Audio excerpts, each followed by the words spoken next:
Okay, so hello and welcome to the review of the Hungarian Grand Prix 2019. And it is fair to say that we've had four races in a row, which were more than good. So, as always, we have Ben with us, and we have a second appearance, back to back appearance by Puspal. So, hi to both of you. Hello. Hello. Yeah, cool. Good timing on the on the hellos. Anyway, so Pushpal, starting off with you, Hamilton versus Verstappen, a battle that we had been waiting all season to witness, and for the first time we got to see it in all of its glory. So, what do you think of the battle, and do you think that Hamilton was fair to take away the victory in the end? Okay, so Verstappen has definitely come a long way, and he did really well in this race. He was leading all qualies, and he kept Hamilton behind him for 67 laps, which is really good. But yeah, Hamilton put on a really good performance as well.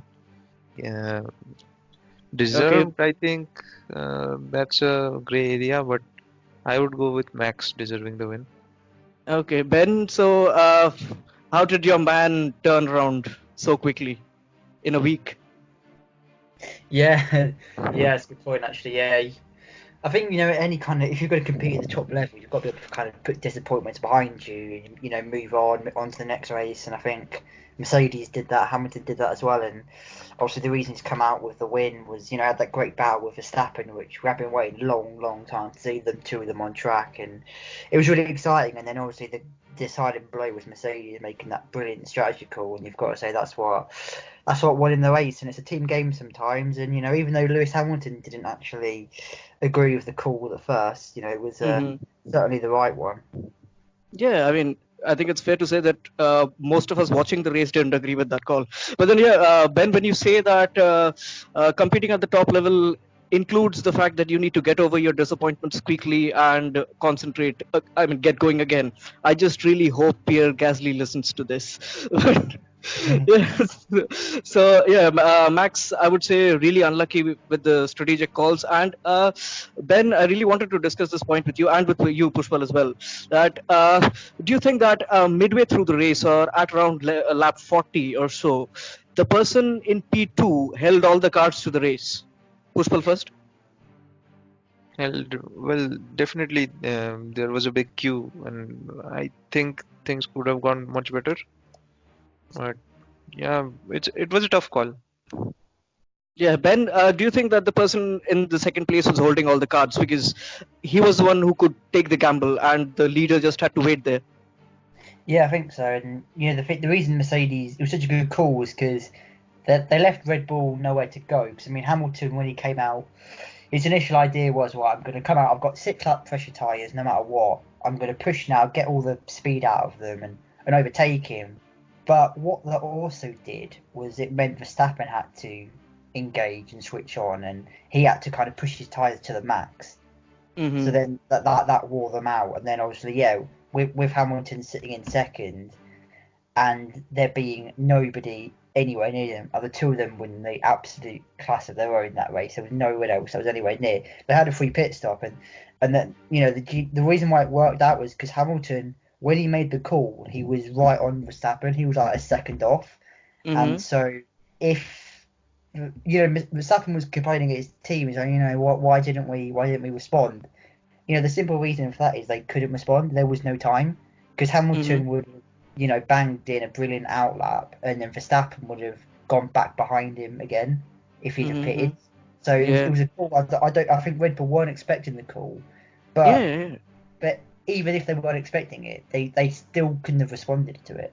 There was nothing they could do because Verstappen would fall behind him in the queue, and obviously at Hungary, track position. Well, any race really, but in Hungary specifically, Mm-hmm. track position Track is position. important. And yeah, it was a call which you talked about Gasly earlier. If he was there or if anybody was there, like if even if the Ferraris were there, he couldn't have made that call if they were within 20 seconds. But yeah, the unfortunate thing for Max was him and Lewis were so far out in front. They was the strategy seemed perfect. Everything fell into place, and Mercedes were brave enough to pull it off as well.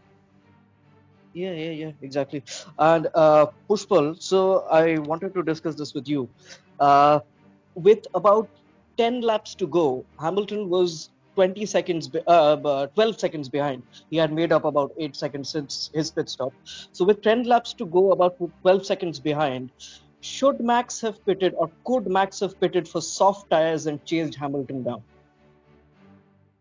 No, really at such a crucial point of the race, I don't think pitting would be a good idea. And definitely, all teams try to push through their tires with just 8 or 10 laps remaining.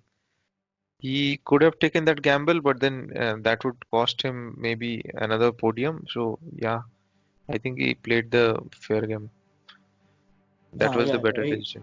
Yeah, he played it safe. But then, yeah, I mean, looking at it in hindsight is obviously wonderful.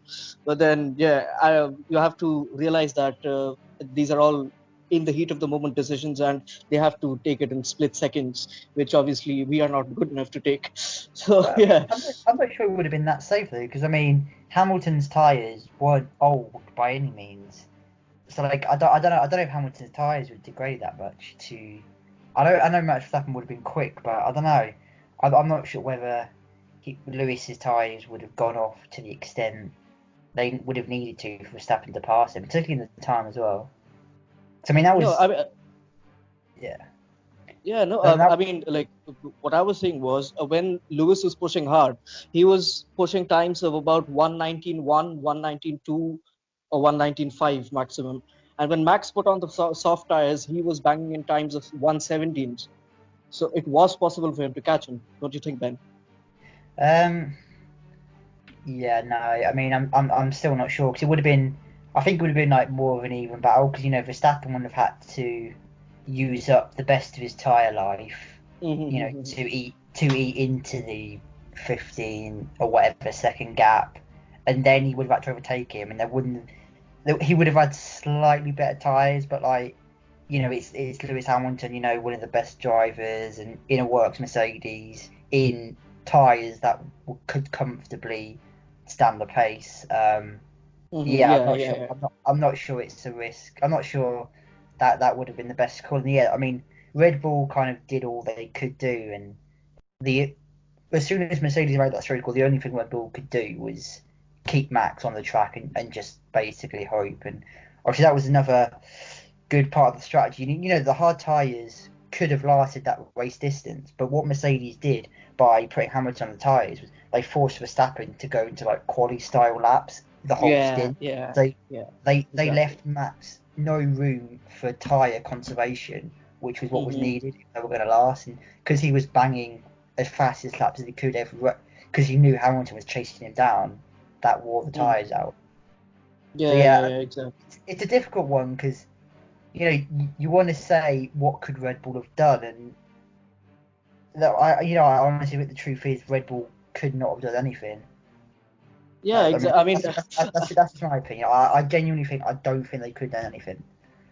Yeah, no, I mean, I kind of agree with you on that. But then, I mean, like, I just really feel bad because when it came to the eventual overtake for the race win, Verstappen just had nothing to give. Yeah, I mean, that was.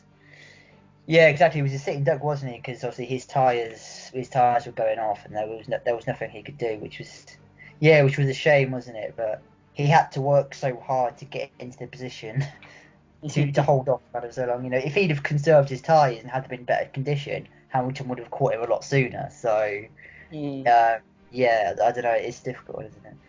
Yeah, exactly. So coming to their respective teammates who were, let's say, pretty much out of the race pretty early, even though Pierre Gasly had no incidents, unlike Valtteri Bottas. So Bottas came in P8 and Pierre Gasly finished 6th, both of whom could have really helped their teammates in this race. Puspal, what did you think about Bottas's race? I mean, it was really over at the start, wasn't it? Yeah, but both the Mercedes had a pretty decent start, but Bottas locked up a couple of times, and then that slight tap with Leclerc cost him his wing. And then that was, he was really chasing after that. Yeah, I mean, Ben, what did you think about Leclerc's move? I mean, he just bumped Bottas out of the race. Yeah, I thought it was very strange to not have an investigation. it's the kind of thing where I feel like maybe 4 or 5 races ago that gets investigated. Certainly investigated because there's been this massive battle actually. The steward, everyone's told the stewards to shut up and leave them alone basically. And I think they've got a bit scared, but it was the way you kind of quite violently cut across the track and took part of his front wing off. I was very surprised to see him get away with that. Yeah, Puspal, do you think the incident should have been at least investigated, if not, a penalty being given or something? Yeah, definitely. Impeding one of the race leaders right at the front. And it looked like a bad move. He moved to the left too much. Yeah. Yeah. I mean, we'll discuss Leclerc's race a little later, but then moving on to the other side of the Red Bull garage. Well, in fact, before we move on to the other side of the Red Bull garage, the other side of the Mercedes garage, are they hopeless when it comes to the championship win now? Have they given up, or should they give up rather? Ben? What should they give Bottas? It's a difficult one because Bottas now isn't the only man in the championship fight with Hamilton. Verstappen is 7 points behind, and when Verstappen was getting the race win, he was going ahead of Bottas. So I feel like if Verstappen is going to have a really strong end to the year, like I think he will do, I think Lewis's gap is too big, and as long as Hamilton has a consistent run to win the championship, but I feel like they might have to start allocating, they might start to have I put him in as a number one driver status because they can't have Verstappen, coming on strong with all these points, and if Verstappen starts to get this gap down to the 25 area, because if he gets it to around 25 points, that's only one race distance. Hamilton's engine could blow, and Verstappen wins the race, and all of a sudden, he's level. So yeah, they might have to start moving aside Bottas and say, right, we need Hamilton to get as many points on Verstappen as we can. Yeah, but then I mean, looking at that, isn't that what Bottas is kind of good at, though? Being the wingman. Yeah. I think that's why Mercedes like him so much, and obviously Lewis likes him so much. And actually, one of the things a couple of years ago at Hungary I think was an important moment for their relationship when Hamilton asked to be let through, and he said, "Okay, well, if I don't get Raikkonen, I will let Bottas back through for the podium," and he did that. And I think that's quite an underrated moment in their relationship. Yeah. Because that established the trust and the good working relationship that those two have. So when Mercedes come on and say, Valtteri, we need you to do this, he's more inclined to do it. And that's why Lewis likes him so much, because I think Lewis was very smart in recognising this relationship with Rosberg was toxic. Like Rosberg and Hamilton would never have helped each other out in a million years. But he got Bottas on the side very early, and now he's quite willing, and he's kind of at the team's disposal as well, because he knows Mercedes have also been clever because they have put in the doubt. So Hamilton's been clever in Hungary a couple of years ago, and Mercedes have been clever because they have said to him, "We are deciding between you and Ocon." So now this is important because he now can't actively disobey the team. If they are saying to him, "We might replace you." So if Mercedes come on the radio now and say, "Valtteri, it's James, move out of the way," he cannot say it's James. He cannot say no to that because he knows that his seat is in question, and they've done very well to. Even if they've got no intention of putting Ocon in, it's a brilliant masterstroke because it it ties Bottas into a corner where he has to obey the team. Yeah, didn't really think about that. Yeah, so I think that it's a clever ploy from Mercedes, and I wouldn't be entirely surprised if they're not as convinced. It's certainly a great ploy for them, even if they don't put Ocon in, it's going to have good effects for their relationship with Bottas. Yeah, exactly. And Puspal, so speaking of wingmen, how much did Max hope that he had a wingman in Hungary? I think Leclerc was a much bigger wingman to him this year. But yeah, Pierre has been consistent at the level 6. Um, Obviously, if he was right there in the top 4, they could have taken a lot more risks, but they had to play it safe because he's the only point getter. I think they had what, Yeah, 11 podiums, no, 5 podiums, all of them coming from Max. So definitely they need to play the safe game. I don't even know what to say anymore because, I was discussing with both of you post race that Pierre Gasly is starting sixth. All he had to do was stay in the slipstream of the Ferraris in sector 1, and then with the pace of the Red Bull he could have overtaken them in sector 2 and 3. But then even if he couldn't, he would get DRS after lap 3. And what did he end up doing? He got overtaken by both the McLarens and Kimi at the start and was P9 before turn 1. So his race was pretty much over at turn 1 because he spent the rest of his race chasing them, and he only could chase down Kimi because Sainz finished ahead of him, and he only overtook Norris because of a faulty pit stop. So Ben, Yeah. I mean, what do you have to say about Gasly? Like, I don't have words right now. Yeah. Yeah, we talked about it earlier with the strategy, didn't we? Red Bull need Gasly behind him, because if Gasly is within 20 seconds of Verstappen, Mercedes can't make that strategy, and Yeah. Verstappen wins the race. But Verstappen wins if Gasly is anywhere near. Obviously, he's not, and it's not just that. Obviously, nobody was near those two, so maybe that's not just the negative. Obviously, yeah, as you say, he got overtaken again by the midfield, and again he got stuck behind the midfield for so long.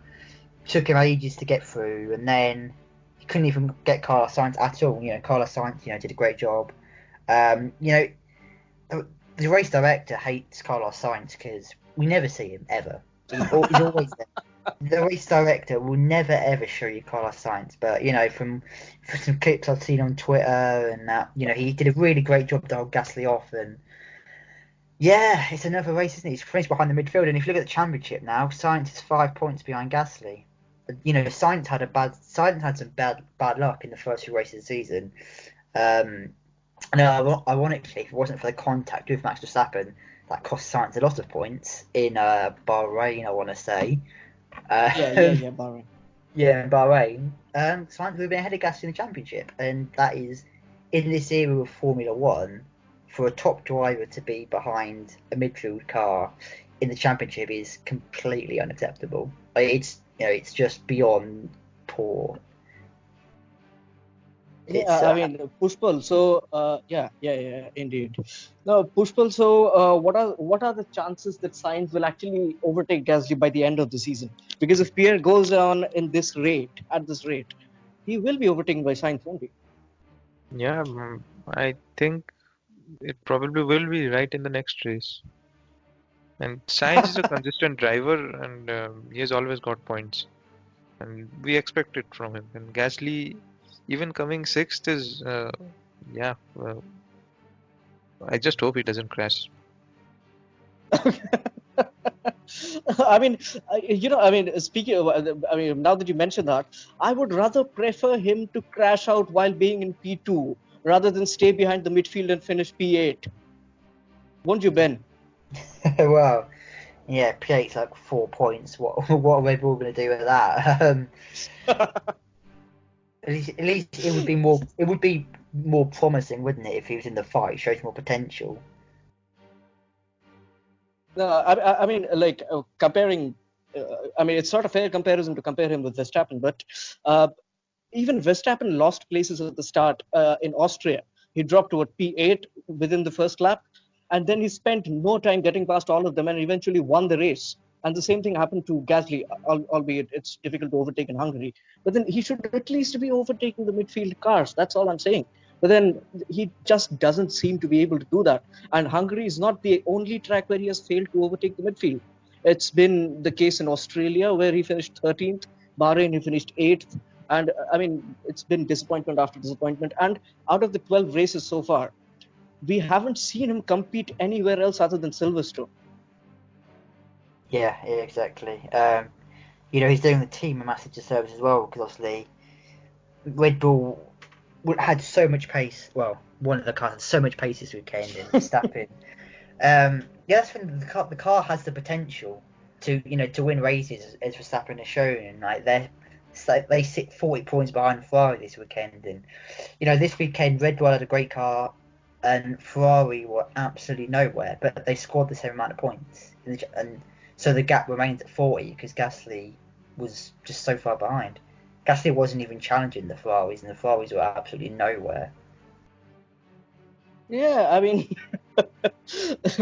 that conveniently brings us to the Ferraris, who finished a full minute behind both Max Verstappen and Lewis Hamilton. And had they not made their second pit stops, both Lewis and Max, the Ferraris would have been lapped in this race. Puspal, the Ferraris would have been lapped by both Red Bull and Mercedes. What do you have to say about that? Yeah, it really shows how bad this season has gone for them. I think they have 0 wins out of 12 races, which is really horrible considering the legacy that Ferrari has. And they really have good drivers. Vettel is a really 4-time world champion, and then Leclerc, one of the best prodigies, as they're saying. But um, a lot of it comes down to their strategy calls, I feel, rather than their car performance. A lot of things went Yeah, wrong. but You then have I to mean, admit. like, yeah, throughout the season, yes, their strategy has been dodgy to say the least. But then what happened to them in Hungary? Like, I mean, can you imagine, Ben? Can you imagine a Ferrari getting lapped by both Mercedes and Red Bull? No, that I mean, a Ferrari should just never be lapped. I mean, the kind of the team they are, and the way they kind of came into the season with such high hopes is just kind of going backwards. And obviously, probably not that they like the straights, and it's not really a power track. It's Hungary, and you need a lot of downforce, which Ferrari don't really have. So kind of the setup of the track has worked against them, but at the same time to be a minute behind, over a minute behind. Yeah, I mean it's pretty shocking stuff, and even with their strategy calls, I don't think there was anything they could have done today to get any closer. I mean the car just didn't have it in them, which is surprising and obviously completely disappointing for them. Yeah, I mean, that brings us to the end of the top six, because that was pretty much everything that we had to say about top six. Which brings us to the midfield, and Mr. Consistent Smooth Operator Carlos Sainz picks up P5, back-to-back P5s for him, and this time a proper P5 on merit. So yeah, Pushpal, I know you said that Carlos Sainz is a consistent driver, but then it does take something special to challenge one of the top six drivers in the championship, doesn't it? Yeah, that is definitely true. And one thing is, at the start of the season, Carlos Sainz could have easily been the second driver for Red Bull, but change of fate, and he ends up in McLaren. But yeah, standings don't change. He's there, right there, and who knows, we might Yeah. see him in one of those cars next season. I mean, that's the thing. Do you reckon he regrets signing himself to McLaren so early in the season? I mean, there's a seat at Red Bull going.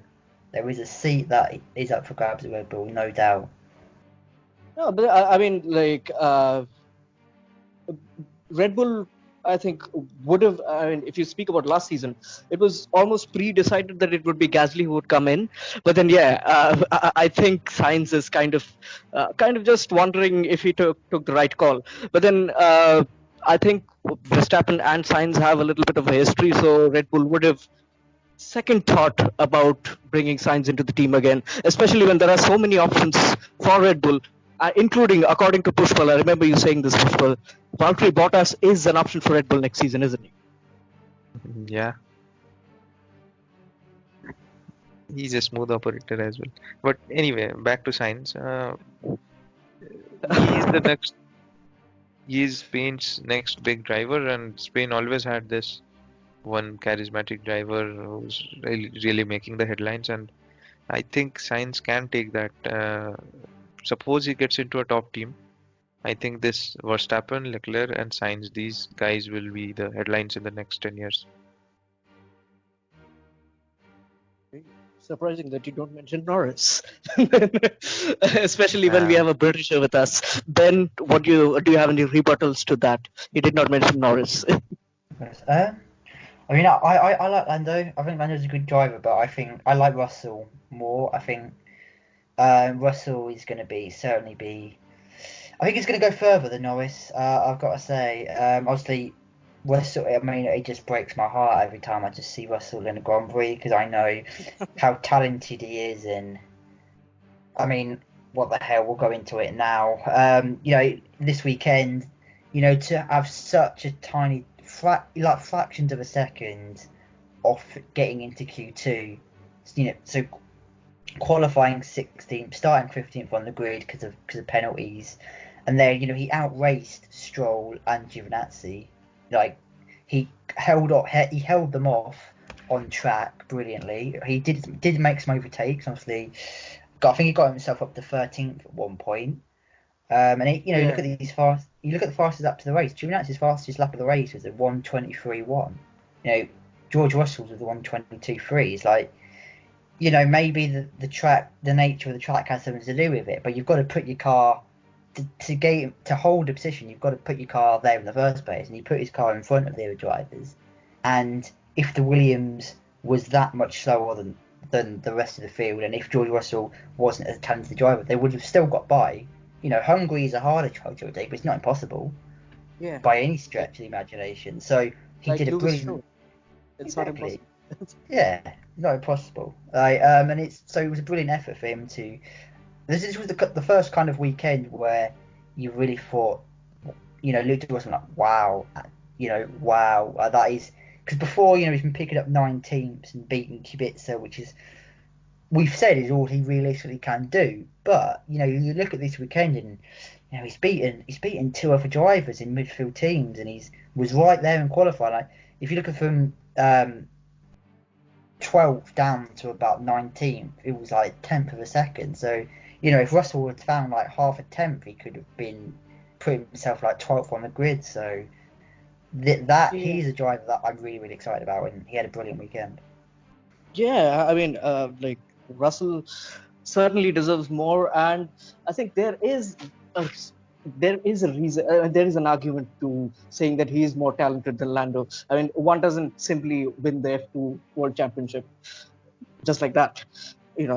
We had Leclerc winning it previous to that. But then, Puspal, coming to you, since you spoke about Williams seem to have made significant gains this weekend. I mean, like Red Bull, only one of their cars is functional. They seem to have made some progress this weekend, don't they? Yeah, definitely. Racing Point has done some good work in the few this season, not as much, but yeah, overtaking Lance is, yeah, he's moving into the midfield definitely, and he finished just behind Kvyat. So yeah, who knows, Kvyat? That's a podium guy if he can start hitting up. And but the thing with go on. So he's in a Williams, right? And he won't get results. He won't make headlines. He won't get the expectations that are set from the fans as whole. But those who keenly follow him are the ones who know how good of a driver he is. But yeah, Formula One is known as the Piranha Club, and even if you are a good driver, but you don't make headlines and you don't win races or do something drastic, you will be forgotten. That's the tough side of F1. Yeah, but I mean, now that you mention it, I think Russell has got time. He's 2021, so he's got a lot of time, and he's a Merc Junior. So let's just put this question and to get your response to it. So Puspal first, because I know Ben's answer to this. So would you be surprised if Russell overtakes Ocon in the pecking order of Mercedes? Ocon, I think so, yeah. Ocon has a bad reputation, then I think that would cost Mercedes a lot as well. Yeah. Now that you mention it, it reminds me of Brazil 2018. But then I won't be discussing it because it saddens me. So speaking of the other people who finished in the points, Kimi Raikkonen in 7th place with car number 7. Solid as always. Anything to say about Kimi? Because I don't think we're any more surprised that Kimi is in the points. Ben? I don't think we're surprised anymore, but we have to point out. We always have to keep pointing out, what a great effort is and what miracles he's working in that car. I mean, Alpha didn't really have any pace this weekend, and this has been true for a lot of weekends. And Kimi's brought it home in P7 again. Brilliant asset to the team. That team has done. Kimi is just all they could hope for, really. And they'll be gutted. He's 41. He's not going to be around for much longer because he is a. But when the team is such early in its life cycle as Alfa Romeo, and they're developing and learning, there's no better driver they can have than Kimi Räikkönen. Yeah, another very, very solid weekend for him. Puspal. No. So sorry to interrupt you there, but then Puspal, anything about Kimi? I just had to point out solid weekend for Kimi because obviously Giovinazzi not in the slightest. not solid weekend. Giovinazzi got beaten by Russell, so yeah, exactly. We're not speaking about a solid weekend for Raikkonen, not a solid weekend across the board for Alfa. Yeah. I mean, that has been the case in most weekends, hasn't it? Certainly, and it definitely has. And obviously, there's been few weekends where Giovinazzi has been quite off the pace as this. This was a particular low point for Antonio this season. There have been a few, granted, but this is a particular low point. Yeah, I can literally feel Giovinazzi looking over his shoulder and seeing the face of Mick Schumacher there. So.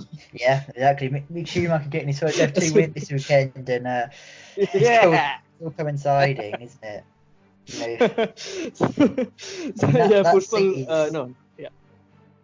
That seat is Mick Schumacher's in 2021, without a question. It's whether it's in 2020 as well.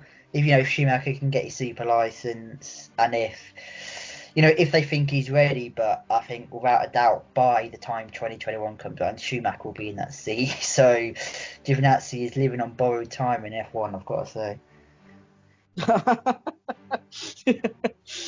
So Puspal, any words on Kimi or the future of Giovinazzi? Well, I won't say anything on Giovinazzi. So Kimi, yeah, he always loved the racing, and he was not a big fan of the media part of this F1. So I think this suits him a lot more. This keeps him out of the limelight, and he is always between cars, and he is really enjoying himself this season. And that shows up in the consistent performances he's showing up. Even with a car like Alpha, he is doing really well. So I'm really happy for him. Yeah, I mean, I haven't met anybody who is sad about Kimi Räikkönen doing well. So, yeah, I mean, that brings us to the man who finished P9, Lando Norris. I mean, his race was ruined by a pit stop. Ben, since we mentioned Lando before, how high could Lando have finished in this race had he not had a faulty pit stop?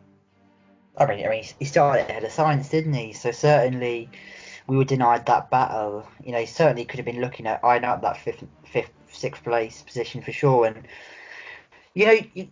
I'm feeling a bit for Lando at the minute because you've had his car broke down and he had to limp it home when he was in sixth place, and then there was a dodgy pit stop previously and this dodgy pit stop. So there's 3 races in recent memory I can recall where Lando should have finished higher. Something's come along. You're forgetting the race where his tires suddenly decided to melt the suspension. Yes, that one as well. Yeah, so you had the complete DNF, and then there was the DNF, not the DNF, but the one where he was running high in sixth, and then fell down the order. Which race that was is escaping me, but Ricciardo punted him off the track and he lost 3 positions. That was France, wasn't it? France, that was the one. Then you had a dodgy pit stop after that, and then this dodgy pit stop as well. And yeah, I'm feeling for Lando a bit because he's consistently putting his car in good positions in qualifying and is doing what he can in the race. And obviously things out of his control are dragging his points down. And I look at the gulf between him and Sainz. Sainz is on 20. Sainz is on 58. Lando's on 24, and the gap's not been that big. Sainz has been better. I can't argue with that, but the gap's not been as big as that. Yeah, I mean So that's what I was about to point out. That like a few weekends ago, we were discussing that the championship table doesn't do justice to Leclerc in comparison to Vettel. But now, kind of looking at Sainz and Norris in the table, it doesn't do any justice to Norris. The fact that he has only 24 points, he certainly deserved more than 24 for the way he has driven this season. yeah, exactly. He's put his car in positions to score, a lot more points than that, and he definitely should be, but he definitely could be in eighth place if he had those points where suspension problems and all that. If you take those away, he's definitely in eighth place, and he's obviously not on science, but he's a lot closer. To look at the table and say a Toro Rosso's ahead of him, that hurts. That's gotta hurt. You know, But then that Toro Rosso is chasing Gasly down. He is. I mean, 27 of those, 15 of those 27 points for Kvyat are in one just bonkers race. So to see him ahead of Lando, it's oh, I feel for him. Yeah, it is. I'm sure obviously McLaren signed him early, so they know, but it's just sometimes you're not rewarded for your performances, and Lando's definitely in that category right now. Yeah.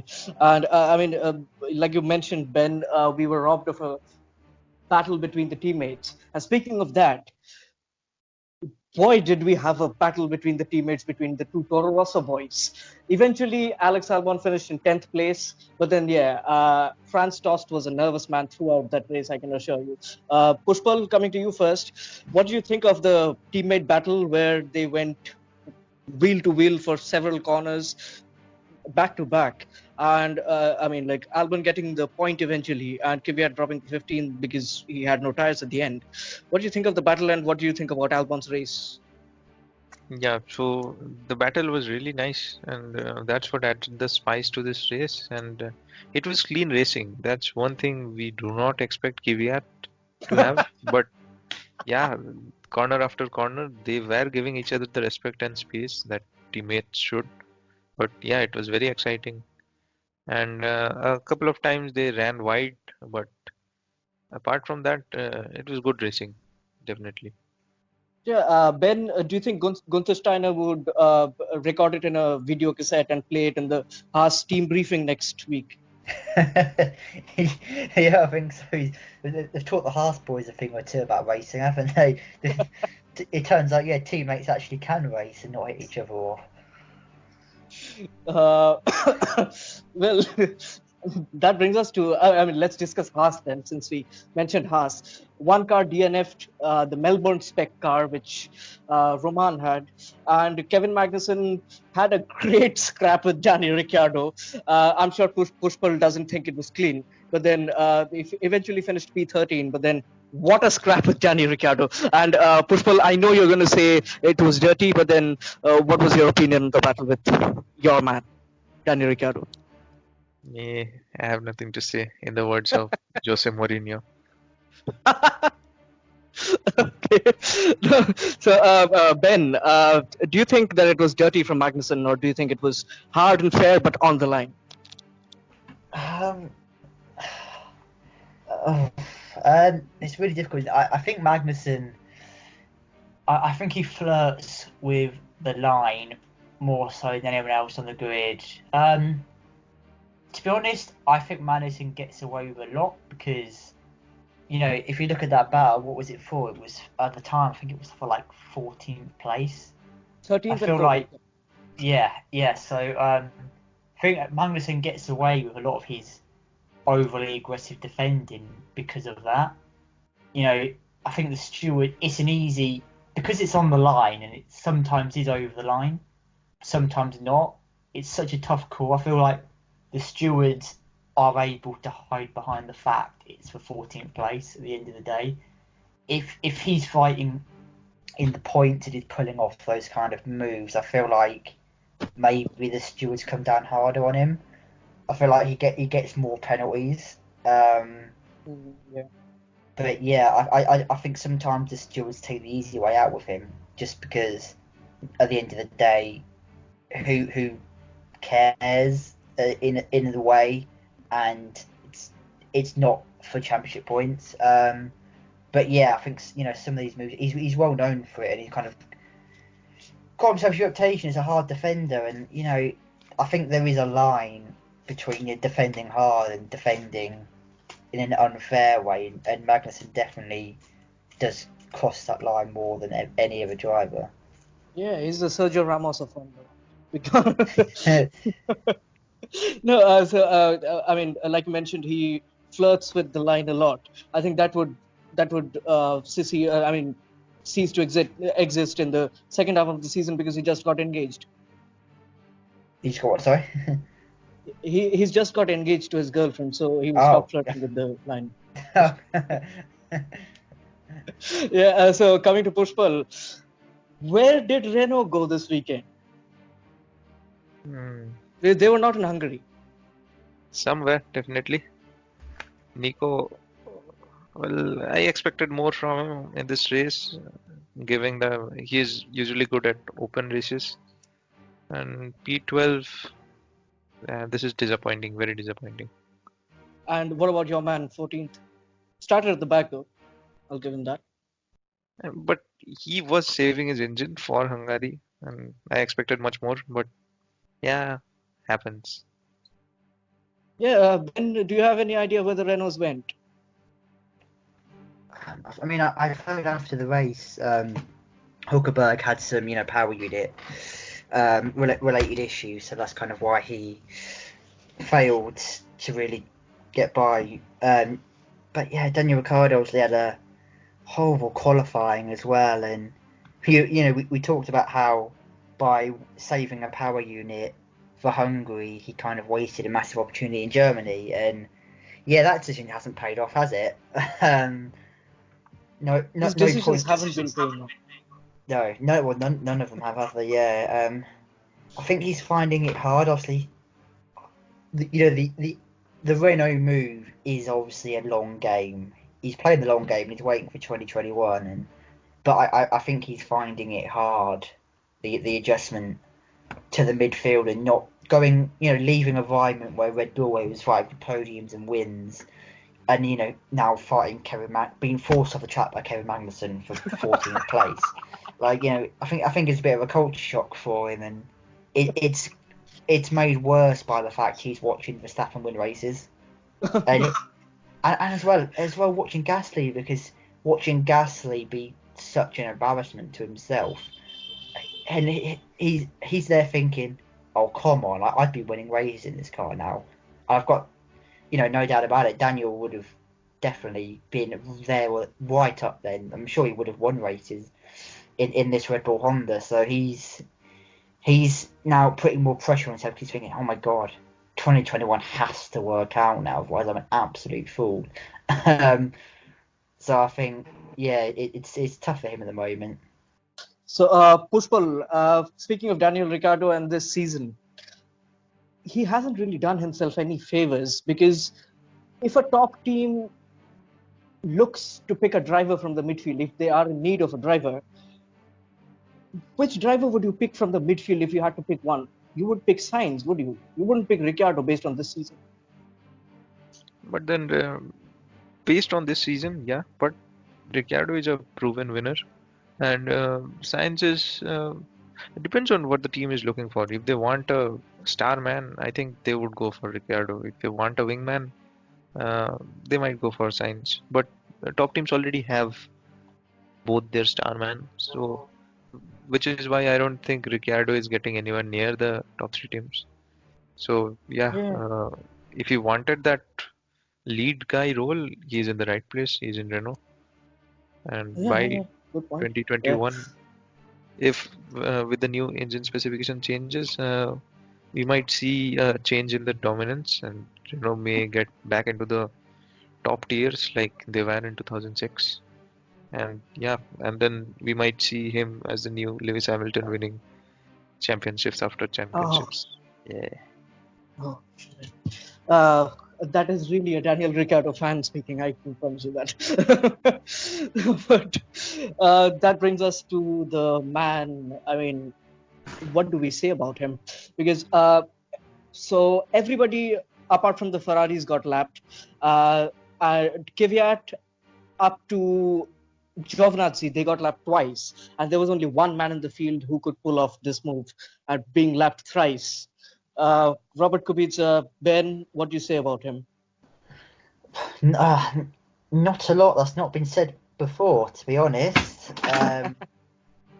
It's difficult, isn't it, with Robert? Like, I mean, it's difficult to say anything different. I mean, yeah, another shocking weekend for him.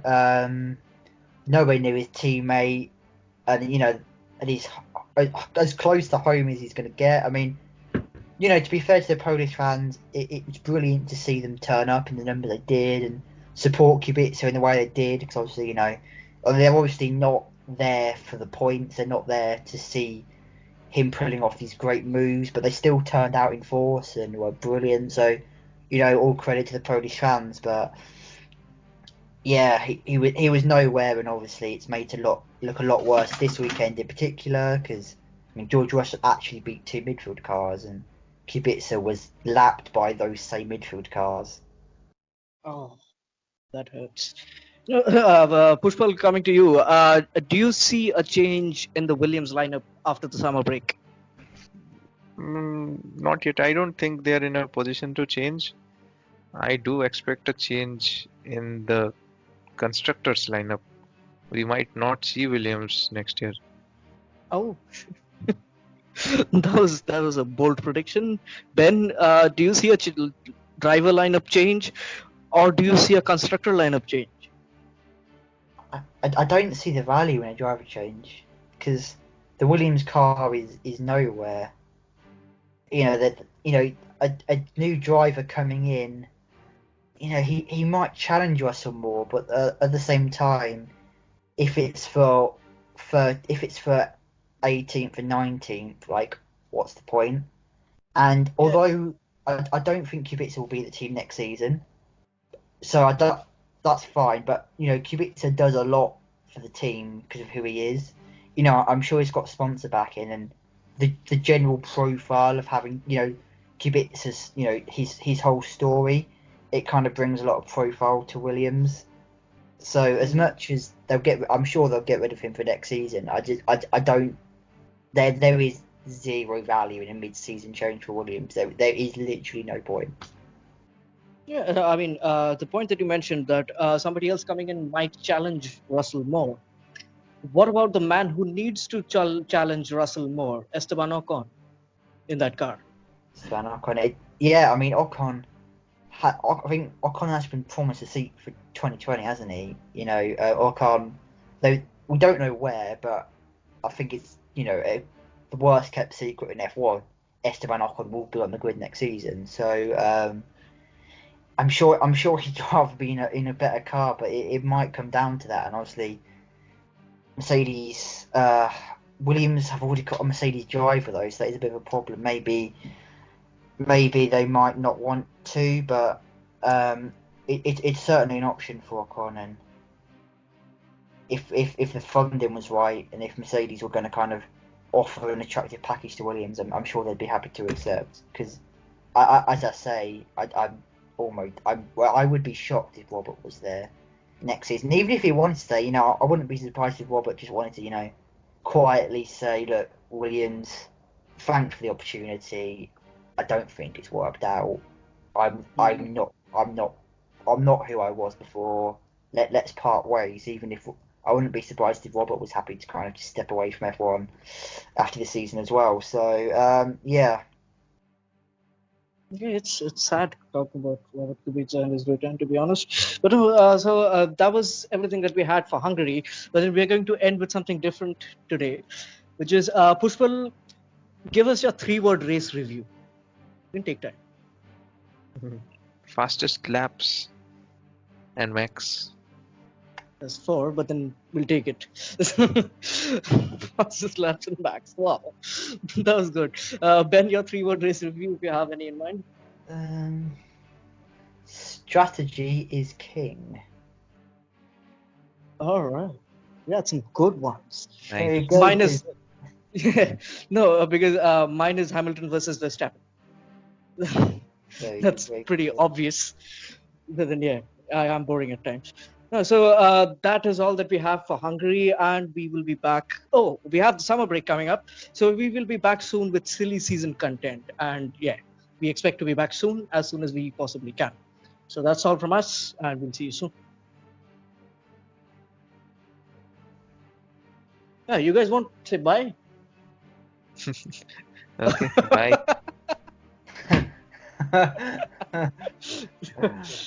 Oh, Right. I just kept that in for the laughs. I heard you cut it. So that's all from us, and we'll see you soon.